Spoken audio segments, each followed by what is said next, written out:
दोस्तों, यह कहानी बहुत ही शिक्षाप्रद और ज्ञानवर्धक कहानी है। नमस्कार दोस्तों, आप सभी का हमारे चैनल आर्टिवर्ल्ड स्टोरी पे दिल से स्वागत है। दोस्तों, मुझे उम्मीद है कि इस कहानी से आपके जीवन में एक नई उम्मीद लेकर आएगी। दोस्तों, कहानी के अंत तक जरूर बने रहे। एक नगर में एक छोटा मोटा व्यापारी रहता था। उसके दो बेटे थे। एक का नाम राम और दूसरे का नाम श्याम था। राम को अपने भाग्य पर बहुत घमंड था। वहीं श्याम को अपनी मेहनत पे पूरा विश्वास था। राम कोई काम नहीं करता है, वो बस अपने भाग्य के भरोसे बैठा रहता है। वहीं श्याम अपने कामों पे जी जान से मेहनत करता है। एक दिन राम और श्याम को पता लगा कि हमारे नगर में बहुत बड़े ज्ञान संत आए हुए। राम ने श्याम से कहा, चलो राम, हम लोग भी उस संत के पास जाते हैं। दोनों भाई उस संत के पास गया और बोला, गुरुवर, हम अपने भाग्य को आजमाना चाहते हैं, आप कोई उपाय बताएं। गुरुजी कहते हैं, ठीक है। गुरुजी दोनों भाइयों को एक एक बंद घड़ा देते हैं और बोलते, तुम दोनों अपने अपने घड़ा को खोल कर देखो। राम और श्याम दोनों अपने अपने घड़ा खोलता है तो देखता है राम के घड़ा में सिर्फ एक सोने के सिक्के थे। वहीं श्याम अपना घड़ा खोलता है तो उसमें सिर्फ सोने के ही सिक्के भरे हुए थे। राम यह देखकर जल्दी से अपना घड़ा बदल लेता है। सोने के सिक्के से भरा घड़ा देखकर राम बहुत आलसी हो जाता है और अपना सारा काम भी छोड़कर बैठ जाता है। फिर भी श्याम अपने भाई को समझाता है, भाई राम, हमें कभी भी अपने मेहनत से मुंह नहीं मोड़ना चाहिए। श्याम के बार बार समझने पे राम गुस्सा हो जाता है और श्याम पे चिड़चिड़ा हो जाता है। इसी बीच राम अपने भाई से दूर हो जाता है। एक दिन श्याम एक सत्संग में भंडारा करवा रहा होता है।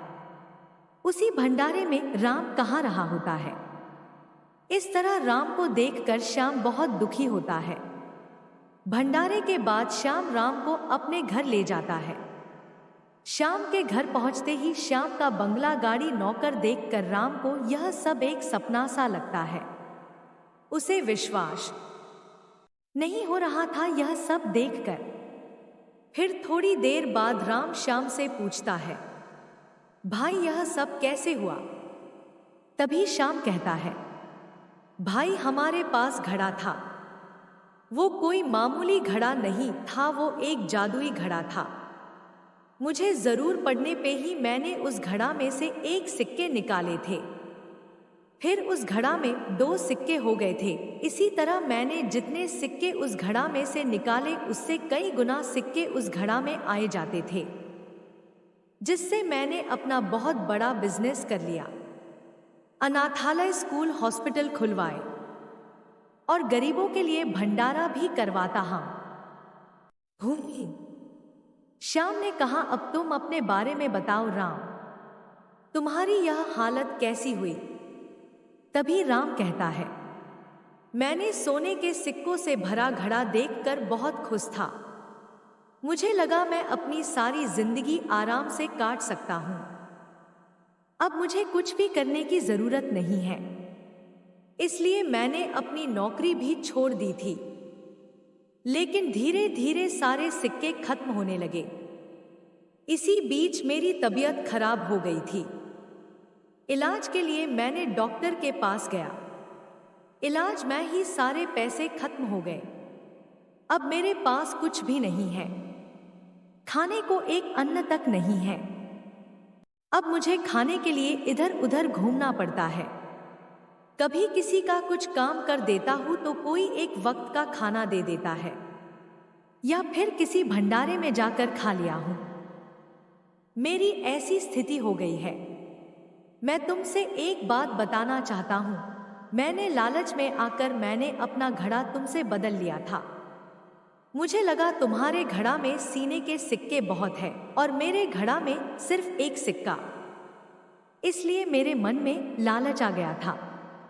इसी बात पर श्याम हंसते हुए कहता है, मुझे पता है ये सब, परंतु मुझे अपने मेहनत पर पूरा विश्वास था, इसलिए मैंने तुमसे कुछ नहीं कहा। फिर श्याम ने अपने भाई राम से कहा, भाई ये सब तुम्हारा ही है, हम दोनों मिलकर अपनी मेहनत से कारोबार को आगे बढ़ाएंगे। परंतु श्याम ने कहा, भाई मैंने अपना घड़ा गुरुजी को वापस कर दिया, क्योंकि भाग्य भी तभी साथ देता है जब हम मेहनत करते हैं।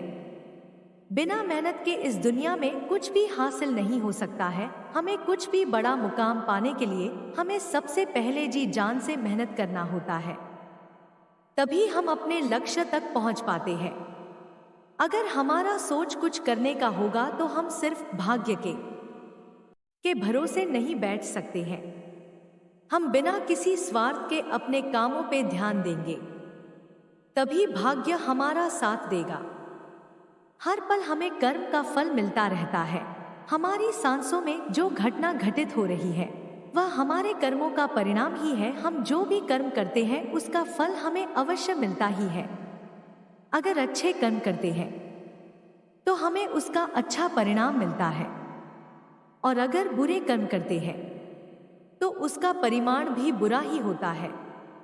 अच्छे या बुरे कर्मों से आप भाग नहीं सकते हैं। कर्मफल का भोग टलता नहीं। भाग्य तभी बनता है जब हम अपने मेहनत पे पूरा विश्वास रखते हैं। किसी भी कर्म में अपने कर्ता भाव का प्रदर्शन करने की, परंतु कर्म करते समय ही अपने कर्ता भाव को हटाइए, फिर देखिए कैसा चमत्कार होता है आपके जीवन में। चमत्कार आपके लिए कोई दूसरा नहीं कर सकता। कर्मों का फल हम 3 प्रकार से भोगते हैं। कोई एक कर्म का फल तुरंत मिल जाता है।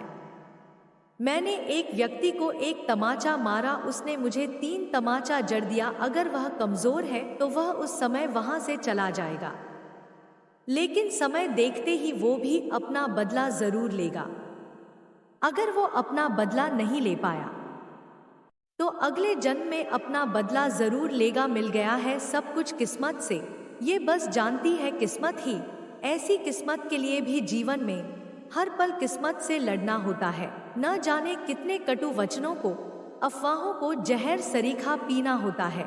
समुद्र के पास अथाह जल है, यह उसकी किस्मत का लेखा है। परंतु समुद्र की गहराई क्या है, उसमें कितना रेता है, स्वयं समुद्र जानता है। आम का वृक्ष फलों से लदा है, शायद उसकी अच्छी किस्मत का खेला है, परंतु न जाने कितनी पतझड़ पत्थरों को वृक्ष ने झेला है, यह उस वृक्ष की व्यथा है। और इसे ये भी समझ आ गया कि मेहनत करने से ही हम लोग बड़ा मुकाम हासिल कर सकते हैं। आप कर्मयोगी पुरुष हैं और मैनेजर भगवान। आपको अपनी चाबी भी लगाते रहना चाहिए। पता नहीं ऊपर वाला कब अपनी चाबी लगा दे। कहीं ऐसा न हो कि भगवान अपनी भाग्य वाली चाबी लगा रहा हो और हम परिश्रम वाली चाबी न लगा पाएं और ताला खुलने से रह जाए। दोस्तों, कहानी अगर पसंद आई हो तो हमारे चैनल को सब्सक्राइब जरूर करें और कहानी के नीचे कमेंट जरूर करें। धन्यवाद दोस्तों। ऐसे ही मोटिवेशनल वीडियो हम आपके लिए लाते रहेंगे। राधे राधे।